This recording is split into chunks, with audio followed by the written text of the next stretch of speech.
Viewers, welcome to ಸುಷ್ಮಿ ಅಡುಗೆ ಮನೆ. ಇವತ್ತು ನಾನು ಮಾಡ್ತಾ ಇರೋದು ಮನೇಲೆ ಸುಲಭವಾಗಿ ಮಾಡ್ಕೋಬಹುದಾದಂತ ಖಾರ ಸೇವ್. ಬನ್ನಿ ಹೇಗೆ ಮಾಡೋಣ ಅಂತ ನೋಡೋಣ. ಬೌಲ್ಗೆ 1 ಬಟ್ಲಷ್ಟು ಕಡಲೆ ಹಿಟ್ಟು,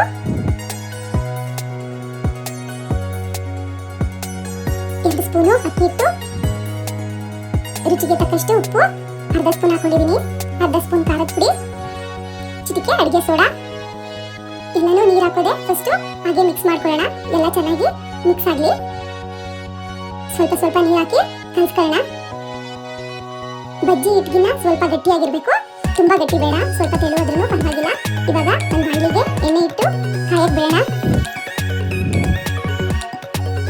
ಎಣ್ಣೆ ಸ್ವಲ್ಪ ಬಿಸಿ ಆದ್ಮೇಲೆ ಚಕ್ಲಿಗಳು ತಗೊಂಡು ಅದಕ್ಕೆ ಖಾರ ಸೇರಿದು ಬೆಲ್ಲ ಹಾಕೊಂಡು ನಾನು ಒಳಗಡೆ ಎಲ್ಲ ಸ್ವಲ್ಪ ಎಣ್ಣೆ ಹಾಕಿ ಇದು ಮಾಡ್ಕೊತಾ ಇದ್ದೀನಿ. ಯಾಕಂದ್ರೆ ಎಣ್ಣೆ ಹಾಕೋದ್ರಿಂದ ಹಿಟ್ಟೆಲ್ಲ ಅಂಟ್ಕೊಳ್ಳಲ್ಲ. ಇವಾಗ ನಾವು ಕಲಸಿಟ್ಕೊಂಡಿರ್ತೀವಲ್ಲ ಹಿಟ್ಟು, ಅದನ್ನ ಚಕ್ಲಿಗಳಿಗೆ ಹಾಕೊಂಡು ಎಣ್ಣೆಲಿ ಬಿಟ್ಕೊಳ್ಳೋಣ. ಎಣ್ಣೆನ ಮೀಡಿಯಂ ಫ್ಲೇಮಲ್ಲೇ ಇಟ್ಕೊಂಡು ಬೇಯಿಸ್ಕೊಳ್ಳಿ. ತುಂಬಾ ಹೈ ಫ್ಲೇಮ್ ಆದ್ರೆ ಮೇಲ್ಗಡೆ ಎಲ್ಲ ಕೆಂಪಗಾಗ್ಬಿಡುತ್ತೆ. ಎರಡೂ ಸೈಡನ್ನು ಟರ್ನ್ ಮಾಡ್ಕೊಂಡು ನಿಧಾನಕ್ಕೆ ಬೇಯಿಸ್ಕೊಳ್ಳಿ. ಇದು ಬೇಗ ಬೇಯುತ್ತೆ. 2-3 ನಿಮಿಷಕ್ಕೆಲ್ಲ ಬೆಂದೋಗುತ್ತೆ. ಬಣ್ಣ ಜಾಸ್ತಿ ಬದಲಾಗೋದು ಬೇಡ. ನೋಡಿ ಇವಾಗ ಎಲ್ಲಾನು ಬೇಯಿಸ್ಕೊಂಡಿದ್ದೀನಿ. 1 ಬಟ್ಲಷ್ಟು ಕಡಲೆ ಬೀಜ,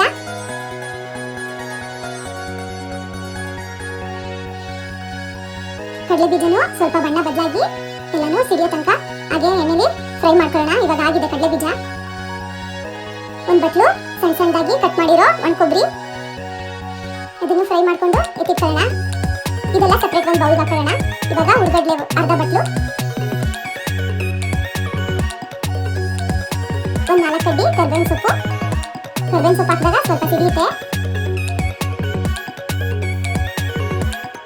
1 ಬಟ್ಲಷ್ಟು ತಾವರೆ ಬೀಜ, ಮಕಾನ ಸೀಡ್ಸು. ಇದನ್ನು ಸ್ವಲ್ಪ ಬಣ್ಣ ಬದಲಾಗೋ ತನಕ ಕರ್ಕೊಂಡು ಆಮೇಲೆ ಎತ್ತಿಟ್ಕೊಳ್ಳೋಣ. ಅವಲಕ್ಕಿ ಹಾಕಕ್ಕೆ ಎಣ್ಣೆ ಸ್ವಲ್ಪ ಚೆನ್ನಾಗಿ ಕಾದಿರಬೇಕು. ಎಣ್ಣೆ ಕಾದಿದ್ರೆ ಅವಲಕ್ಕಿ ಹಾಕಿದ ತಕ್ಷಣ ಬೇಗ ಹಾಳುತ್ತೆ, ಇಲ್ಲ ಅಂದ್ರೆ ಗಟ್ಟಿ ಗಟ್ಟಿ ಆಗುತ್ತೆ. ನೋಡಿ ಇದೆಲ್ಲ ಸಪ್ರೇಟ್ ಆಗಿ ಕರೆದು ಎತ್ತಿಟ್ಕೊಂಡಿದ್ದೀನಿ. ಈಗ ಇದಕ್ಕೆ ಒಂದು ಅರ್ಧ ಸ್ಪೂನ್ ಅಷ್ಟು ಉಪ್ಪು, ಅರ್ಧ ಸ್ಪೂನ್ ಖಾರದ ಪುಡಿ ಎರಡನ್ನೂ ಹಾಕಿ ಎಲ್ಲನೂ ಮಿಕ್ಸ್ ಮಾಡ್ಕೊಳ್ಳೋಣ. ಖಾರ ಸೇವ್ ಬೇರೆ ಕರೆದಿಟ್ಕೊಂಡಿದ್ದೀನಿ. ಇದು ಅದಕ್ಕೆ ಮುಂಚೆನೇ ಉಪ್ಪು ಖಾರ ಹಾಕಿರೋದ್ರಿಂದ ಅದಕ್ಕೇನು ಉಪ್ಪು ಖಾರ ಹಾಕೋದು ಬೇಕಾಗಿಲ್ಲ. ಇದಕ್ಕಷ್ಟೇ ಹಾಕಿದ್ರೆ ಸಾಕು. ಇವಾಗ ನೋಡಿ ಎಲ್ಲ ಚೆನ್ನಾಗಿ ಮಿಕ್ಸ್ ಆಗಿದೆ. ಇದೆಲ್ಲ ದೊಡ್ಡದಾಗಿದೆಯಲ್ಲ, ಸ್ವಲ್ಪ ಸಣ್ಣ ಸಣ್ಣದಾಗಿ ಪುಡಿ ಮಾಡ್ಕೊಳ್ಳೋಣ. ಇವಾಗ ದೊಡ್ಡದೊಂದು ಬೌಲ್ಗೆ ಹಾಕೊಂಡು ಎಲ್ಲನೂ ಮಿಕ್ಸ್ ಮಾಡ್ಕೊಳ್ಳೋಣ.